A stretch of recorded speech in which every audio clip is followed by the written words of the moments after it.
Hello बच्चों, आगे जो आज अपने टॉपिक लेके आए हैं वो लेके आए शंकु। जो पीछे अपने ने वीडियो डाली थी उसमें मैंने बेलन की पूरी जानकारी दी थी। यहाँ पे आज अपने करेंगे शंकु। तो सबसे पहले अपने शंकु की स्ट्रक्चर बनाते हैं। मान लो ये शंकु, जैसे अपने ने तंबू देखा होगा, ठीक है, टेंट तंबू, ये होता है शंकु। ठीक है, शंकु में जब शंकु बनता है, या अपने जैसे एग्जांपल के रूप में लें तो जो बर्थडे की जो अपनी बर्थडे की जो कैप होती है, जिसका बर्थडे होता है उस पे अपने कैप पहनाते हैं, वो शंकु के आकार की होती है, मतलब अंदर से राउंड होती है, यानी गोले के रूप में। तो ये होती है शंकु की ऊंचाई, ठीक है, यहाँ तक। और ये होती है इसकी त्रिज्या, और इसको बोलते हैं तिरक ऊंचाई। जो तिरछी होती है उसे तिरक ऊंचाई बोलते हैं। जैसे आपने पाइथागोरस में पढ़ी होगी, ऊंचाई हमेशा 90 डिग्री का कोण बनाती है, तो ये ऊंचाई होगी, ये आधार हो गया, और ये क्या हो गया, लंब हो गया, यानी तिरक ऊंचाई होगी। अब ये शंकु है। क्वेश्चन में अगर अपने शंकु के बारे में पढ़ेंगे तो मैंने यहाँ पे एग्जाम्पल ले लिया। मान लो अपनी त्रिज्या है वो 7 सेंटीमीटर ले ली, ठीक है। अगर मैं यहाँ पे ऊंचाई की बात करूं, ठीक है, तो ऊंचाई की अगर मैं बात करूं तो 12 सेंटीमीटर ले ली मान लो मैंने, ठीक है। दो चीजें, तिरक ऊंचाई यहाँ पे अपने को नहीं दी हुई, ठीक है, वो अपने बाद में ज्ञात करेंगे। क्वेश्चन में क्या कहा है, सबसे पहले क्वेश्चन में कहा है कि शंकु की तिरक ऊंचाई ज्ञात करो।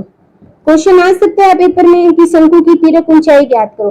तिरक ऊंचाई का फॉर्मूला इक्वल टू होता है r की स्क्वायर प्लस h की स्क्वायर। जैसे मान लो ये देखो, ये यहाँ पे 90 डिग्री के सामने कर्ण होता है, नीचे वाला आधार होता है, ऊपर वाला लंब होता है। तो आधार की स्क्वायर प्लस लंब की स्क्वायर इक्वल टू एल की स्क्वायर हटाएंगे तो यहाँ पे रूट, ये मतलब तिरक ऊंचाई का फॉर्मूला होता है, ठीक है। तो अगर मैं इसको ज्ञात करूं तो r कितना है 7 की स्क्वायर, h कितनी है 12 की स्क्वायर, तो l इक्वल टू 7 की स्क्वायर 49 और 144, ठीक है, 144 हुई,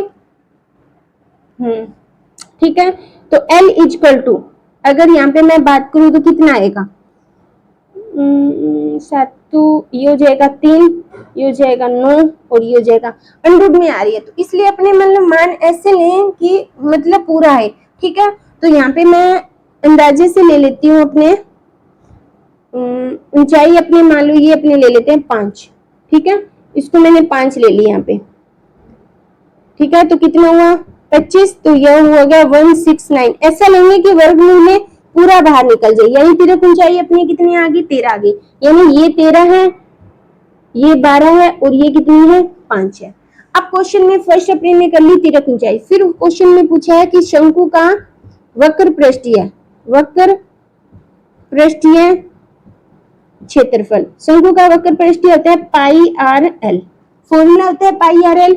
पाई का मान अपने को पता है 22/7 होता है, आर कितना है अपना 5 है और एल कितना है 13 है। अब इसमें कुछ कट रहा है, नहीं कट रहा, तो कितना हुआ 110/13 इंटू 7, तो ये हो जाएगा 0, 13 एकम 13, 1 और 14/7। अब इसको भाग दो, यानी 2 अपने पे डिपेंड है, तो शंकु का वक्र पृष्ठीय कितना हो गया 1430/7, ठीक है, यानी शंकु का वक्र पृष्ठीय भी हो गया और शंकु की अपनी को तिरक ऊंचाई होगी। फिर अपनी बात करते हैं शंकु का कुल पृष्ठीय, शंकु का कुल पृष्ठीय क्षेत्रफल।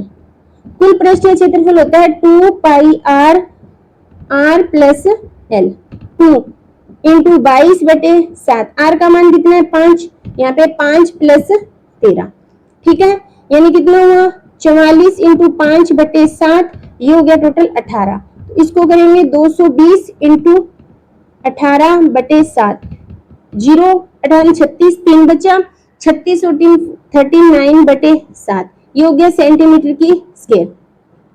कितना आ गया शंकु का कुल पृष्ठीय। फिर आता है चौथा पॉइंट आता है शंकु का आयतन।